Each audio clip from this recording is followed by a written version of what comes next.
Hello student, आज हम पढ़ेंगे संवहन, मानव संवहन। संवहन शब्द से ही हमें पता चल रहा है कि किस प्रकार से कोई भी वस्तु या अवयव एक स्थान से दूसरे स्थान तक पहुंचते हैं। तो मानव में ऊर्जा के रूप का, हार्मोन्स का, आवश्यक तत्वों का जो संवहन होता है या गैसों का वहन होता है वो किस प्रकार होता है, आइए इसके बारे में हम डिटेल में पढ़ते हैं। तो जैसा कि आप टॉपिक देख पा रहे हैं, मानव संवहन तंत्र के मुख्य अवयव इस प्रकार हैं। तो जो कितने अवयव हैं? 3 है मुख्य। पहला हृदय, दूसरा रक्त नलिकाएं। रक्त नलिकाएं माना कि साधारण भाषा में हम कहते हैं नसें, खून की नसें। तो वो 2 प्रकार की पढ़ेंगे हम, धमनी और सिरा। तीसरा है वहन के माध्यम। अब जो ये वहन होगा तत्वों का, गैसेस का, किससे होगा? तो वो माध्यम जो है वो है रक्त व लसिका।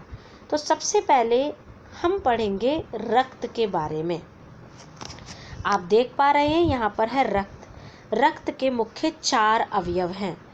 तो पहला जो अवयव है मुख्य वो है लाल रक्त कणिकाएं, दूसरा है श्वेत रक्त कणिकाएं और तीसरा है रक्त के प्लेटलेट्स और चौथा है द्रव्य अवयव में प्लाज्मा। इन चारों की भूमिका हम जानेंगे।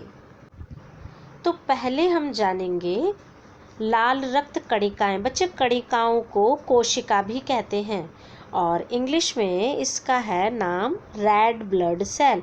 इन शॉर्ट हम कह सकते हैं RBC। R for red, B for blood, C for cell.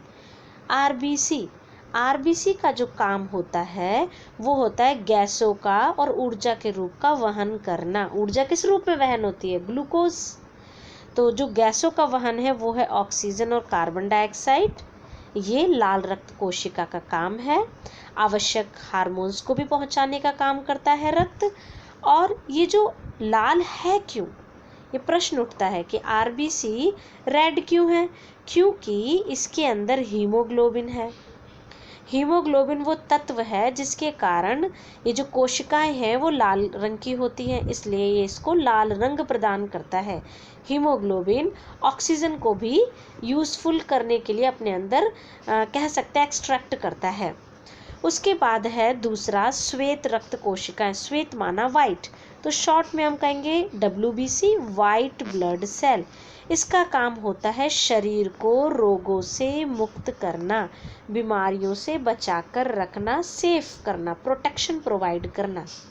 और बच्चे तीसरा है प्लेटलेट्स। प्लेटलेट्स का काम होता है जैसे कहीं कट जाता है, चोट लग जाती है तो वहाँ से रक्त बहने लगता है, खून बहने लगता है, तो उसको रोकने का काम, कि वो हमेशा ना बहे, वो रुक जाए। तो वो थक्का जो जमता है ना खून का, वो करता है प्लेटलेट्स। ये प्लेटलेट्स का काम है। चौथा है प्लाज्मा। प्लाज्मा रक्त का तरल भाग है जिसमें 90% जल होता है और इसमें 10% में केवल कुछ जैविक और कुछ अजैविक घटक, क्योंकि 90% तो वाटर हो गया।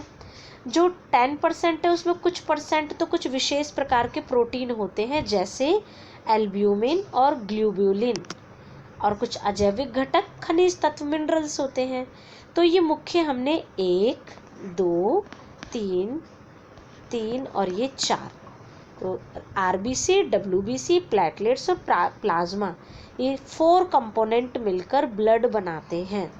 तो ये है बच्चे ब्लड के कंपोनेंट जिसके बारे में हमने जाना। आगे हम पढ़ रहे हैं बच्चे रक्तवाहिका। रक्तवाहिका जिनमें रक्त बहता है, तो उसके बारे में जानेंगे हम। तो रक्तवाहिकाओं में 2 प्रकार की वाहिकाएं हैं, पहला धमनी और दूसरा है सिरा। धमनी का काम होता है ब्लड के अंदर ऑक्सीजन गैस जो मिक्स हो जाती है उस रुधिर को, रुधिर माना रक्त, ब्लड, तो ऑक्सीजन मिक्स हो चुका है खून के अंदर, तो उस ब्लड को हृदय से, मनुष्य के दिल से शरीर के भागों में ले जाना, मतलब ह्यूमन हार्ट से बॉडी ऑर्गन्स में ले जाना। तो हृदय से शरीर में जो रक्त आएगा वो ऑक्सीजन वाला आएगा, और वो किस नलिका के द्वारा आएगा? धमनी के द्वारा। धमनी की जो परत होती है वो थोड़ी मोटी और लचीली होती है, मुड़ जाती है आराम से। इसमें हम वाल्व के बारे में भी जानेंगे आगे। आप अभी इतना जाने कि इसमें कोई वाल्व नहीं होता, ये सतह ही नहीं होती, और जो हमारे टिश्यू होते हैं ना तक उनके नीचे पाई जाती हैं। फिर आते हैं सिरा। सिरा का काम होता है इसके बिल्कुल उल्टा, अपोजिट। ये क्या कर रहा था धमनी? हृदय से शरीर में ले जा रहा था रक्त को, लेकिन सिरा शरीर से वापस हृदय में ले जाएगी। तो शरीर के भागों से खून को नसों, जिस नस में बहेगा वो सिरा है, और वो रक्त को शरीर से हृदय में ले जाएगी। और जब शरीर से हृदय में जाता है तो वो carbon dioxide CO2, carbon dioxide वाले रक्त को लेकर जाता है। सिरे की जो परत होती, भित्ति होती, वो धमनी की तुलना में कम मोटी होती है और लचीली भी बहुत कम होती है। इसमें वॉल्व होते हैं। वॉल्व का क्या काम है ये मानव हृदय में आपको पढ़ाया जाएगा।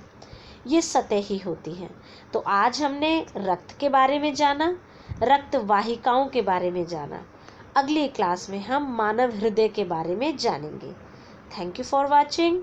अगर आपको कोई भी डाउट हो, कुछ समझ ना आए, तो आप चैट बॉक्स में भेज सकते। और हाँ, चैनल को सब्सक्राइब करना ना भी भूलें और बेल आइकन को भी टच करें। Thank you.